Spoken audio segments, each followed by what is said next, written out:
It's like we're in Greece, except we're sweating like we're in Vietnam. Where are all the people?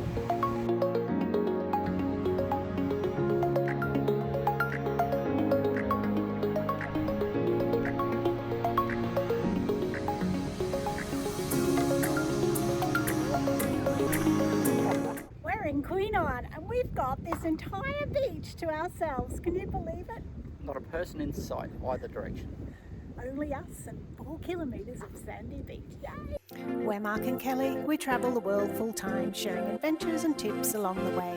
Join us on the journey and welcome to Grown Up Gap Years. We took private transport to travel from Nha Trang to Quy Nhon. It was a 5-hour journey. We chose Quy Nhon because it was a halfway point between Nha Trang and Danang, and as we continue our journey north, we look for hidden gems. And didn't we find one here? Quy Nhon is a city of about 500,000 people, and it's evolved from being a fishing village to a captain of industry and tourism, though unfortunately not many Western tourists. It has a concentration of Asian tourists, and we hope we can convince you to put it on your radar. Okay, I'm going to make a big call here. I am calling this esplanade Ly Nhon as the nicest esplanade I've seen in our time of travel. I think it is. Like, it leaves everything else a bit dead. It's just cool, there's shade. You can walk in the sun if you want to. There's exercise equipment. The locals taking advantage of it. I mean, it's just gorgeous. Like normally, like lots of places have beach esplanades, they're lovely, but this one has a park running the full length of the esplanade in a parallel line with it, so you can pop in and out of the park onto the esplanade, vice versa, do whatever you want. See, just over our shoulder. Wow, it's just magic. It makes our morning walk extremely pleasant. The amount of people that pull us up, they take photos with us. Like, the kids love, I think it might be Kelly's blonde hair, but yeah, they just keep pulling us up, having a chat. I think they're practicing their English too, which is nice. Which is about on par as our Vietnamese, so we sort of don't get much beyond with hello, how are you?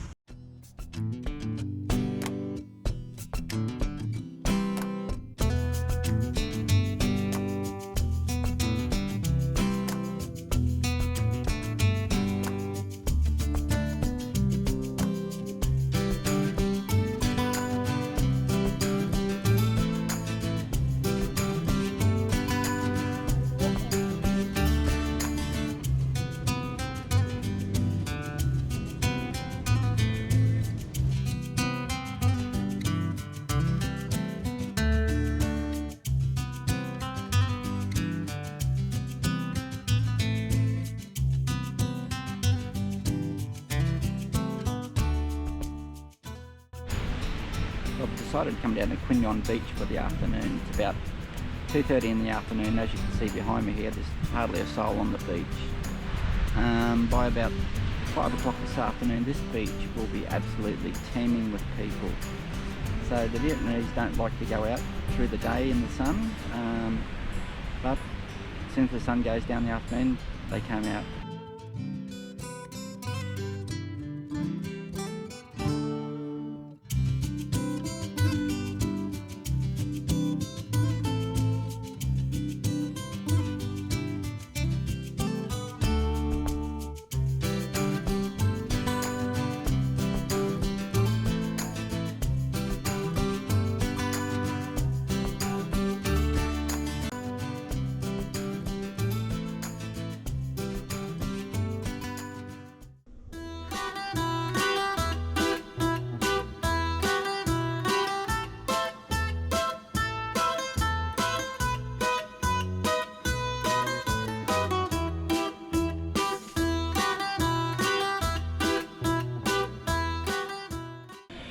Goodness, it's just like we're in Greece, except we're sweating like we're in Vietnam. It's very hot. It's so hot, but this is so charming and unexpected. A little Greek village right next to the statue of a Lady Buddha. It's just such a juxtaposition. Ooh, juxtaposition.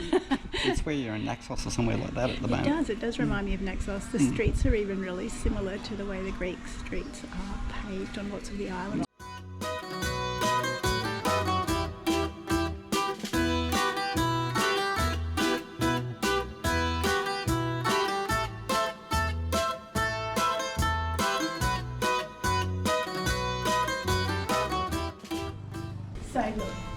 the window as part of his body. So we have Greece, we have traditional Vietnam, and this is clearly modern Vietnam. This is a bit like what you look like when you Of course. Yeah. paddleboard monk. And there's you down there. There's me with that happy smile on my face not falling off.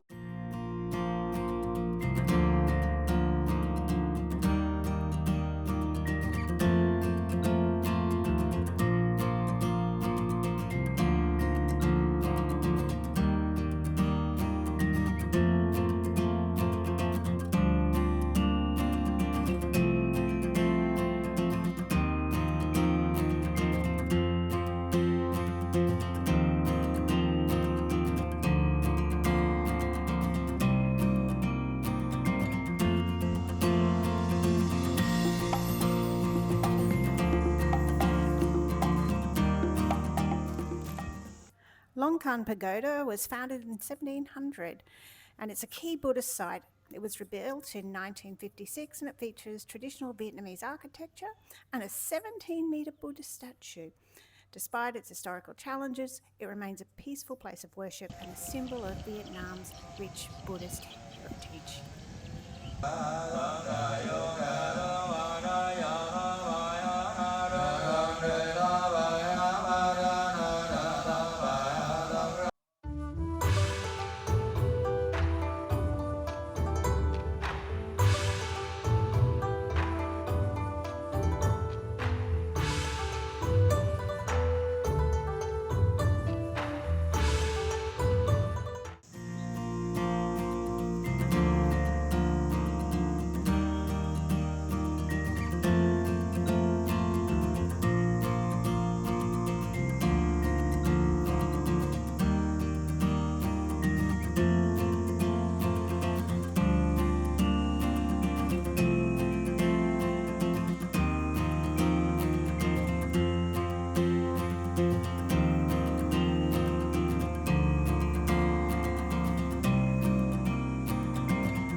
So the way they've set this museum out in this particular room, I believe it's from the Cham dynasty. These are towers, and we'll see a photograph of them, and they've got all of the artifacts around them, like this one's here and the ones over Mark's shoulder. Actually a whole room full of them, and they're dated from the 12th to 13th century, yeah. They're very well preserved, like the workmanship, and they look like they've just been remodelled, but I doubt they have. So, yeah. No, they haven't. I think they're genuine. Yeah, they are genuine, but honestly, they do look like they've just been remodelled, so they've kept really well. Yeah. I don't know how they've managed to preserve them like this, but they look absolutely amazing. And you can get so close to them, you know, without touching really, but it's actually quite impressive.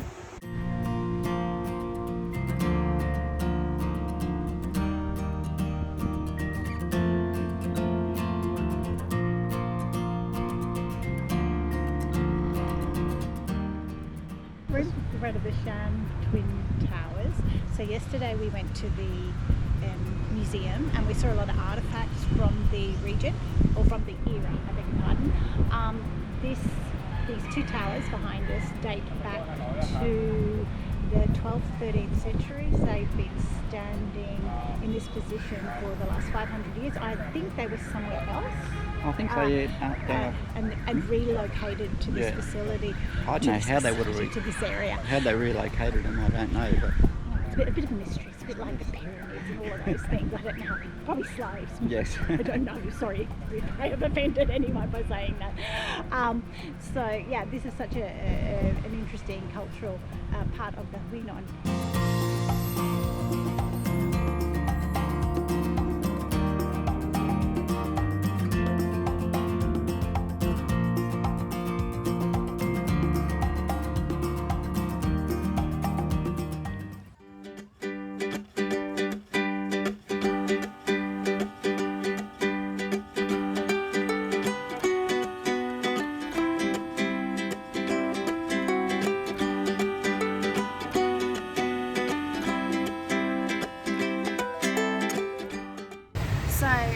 I realised that I have not paid enough testament to Vietnamese coffee in any of the videos we've done. So this is salt coffee, and it is quite possibly Vietnam's greatest gift to mankind. It's like a really strong coffee, and there's just a hint of salt in the cream, and you stir it all up. I put the straw in the wrong way, you stab it with this end normally. And it's so good. Hello. Hello. What's your name? Ah, very good. Mark, what is your name? My name is Gil. Have a good time. Thank you. Thank you so much. Goodbye. Very Quy Nhon food may have been our favourite thing about the whole place. We've got a comprehensive video on Quy Nhon street food coming up, so keep an eye out for that. You can subscribe and stay in the loop.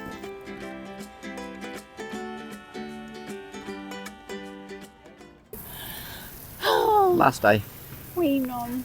Oh, I'm so sad. It's our last day. We're saying goodbye. What an absolute delight Quy Nhon has been. First up, let us apologise for our pronunciation Of Quy yours. Nhon. Quy Nhon, Quy Nhon. Oh, I think we've been getting it wrong for 2 weeks, and everyone's too polite to correct us. Now this place, It's a real hidden gem, honestly. it is. People throw that word around, hidden gem, but this Yeah, really is a hidden this is. gem. This place is really very much off the beaten track for tourists. I'm not sure why. We call it Field of Dreams. Yeah. They have built it, and hopefully people will come. We did 2 weeks, suited us. We're living a life around the world, so... It's but probably not on your tourist radar map, but honestly, it's worth a look. I think it is. It's worth a couple of days, and it's on the way from Nha Trang to Danang, so it's a fairly easy way to break your trip. We're leaving tomorrow on a train, heading off to Danang, so stick with us and please join us on our Danang adventure.